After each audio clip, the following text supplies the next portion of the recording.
This is the YJOVELA electric dirt bike.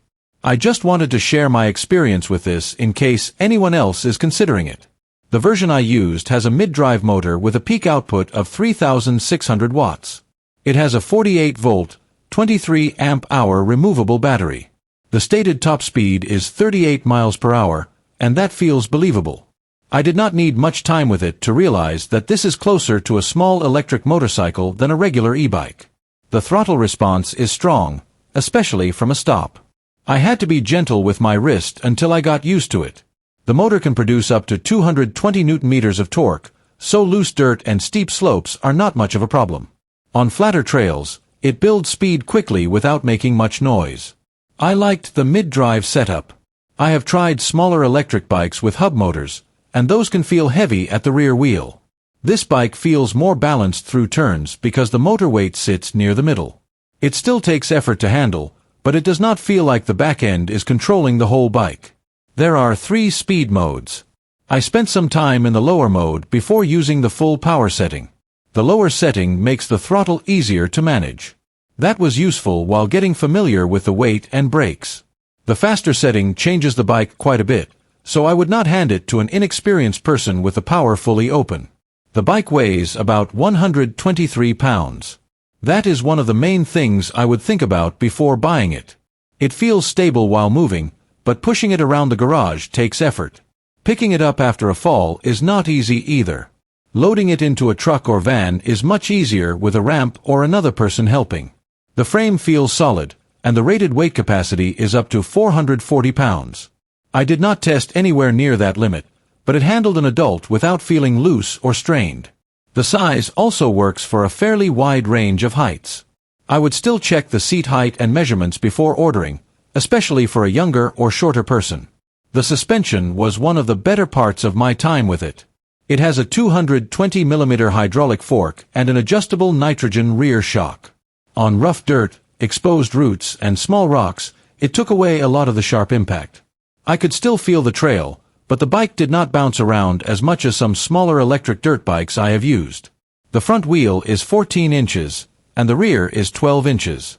Both have knobby tires. The larger front wheel helped when rolling over ruts and small obstacles. The rear tire had enough grip for dry dirt and light mud. On very wet ground, I still had to control the throttle because the torque can break traction quickly. The hydraulic disc brakes have plenty of stopping power for normal trail use.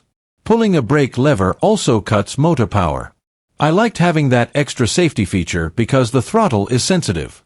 On longer downhill sections, I paid attention to brake feel and avoided holding the brakes constantly. If I planned to ride hard downhill on a regular basis, I might consider different brake pads after the original ones wear down. Battery range depends heavily on how I ride. The advertised maximum is up to 53 miles, but that number makes more sense at moderate speed on easier ground. Hard acceleration, hills, soft dirt, and heavier weight drain the battery faster. I would not plan a long trip around the maximum estimate. The battery comes out of the frame, so I can bring it inside for charging instead of moving the whole bike near an outlet. That is useful because the bike is heavy. The battery has a smart management system and UL 2271 certification. Those protections mattered to me, though I still charge it in a dry, open area and avoid leaving it unattended for long periods.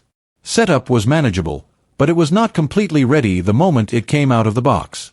Some parts needed to be installed and checked.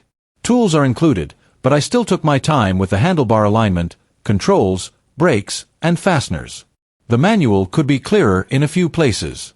If I were not comfortable working on bikes, I would ask someone with experience to check the assembly before riding. The LED headlight is useful around dusk, but I do not treat it as permission to ride on public roads. This bike does not have mirrors, turn signals, pedals, or other equipment commonly required for street use. I keep it on private land or trails where electric off-road motorcycles are allowed. Local rules can be different, so I would check them before choosing a place to ride. Compared with a gas dirt bike, this is easier for me to deal with at home. There is no fuel to mix, no oil change, and no hot exhaust. It is also much quieter. The trade-off is that charging takes time, and I cannot refill the battery in a few minutes like a gas tank. I also have to watch the remaining charge before heading farther away. The bike is rated IPX6 for water resistance, which gives me some peace of mind around mud and puddles. I still would not submerge it or spray high-pressure water directly at electrical connections. After a muddy ride, I clean it carefully and check the chain, brakes, tires, and bolts. One concern I had was heat during long periods of full throttle. The controller can reduce or cut power if it gets too hot. I see that as protection for the electrical system, but it also means I would not expect unlimited full power riding in hot weather. I let the bike cool down if anything feels unusual.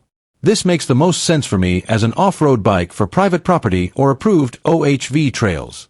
It could work for a responsible teenager with experience, close supervision, and limited speed settings. It also has enough power and load capacity for an adult. I would not choose it as a casual neighborhood bike or a normal commuter. I wear a full-face helmet, gloves, boots, and protective clothing every time I ride it. At 38 miles per hour, a fall can cause a serious injury. The quiet motor and simple controls do not make it harmless. My experience has been positive, but the weight, charging time, changing range, and off-road only use are real things to consider. If I had suitable riding space and wanted strong electric power without maintaining a gas engine, I would consider this a practical option. I would just make sure the size, local rules, and handling demands fit my situation. If you have any questions about the YJOVELA electric dirt bike, leave them in the comments. Subscribe to the channel if you want to see more honest product reviews. Thank you for watching.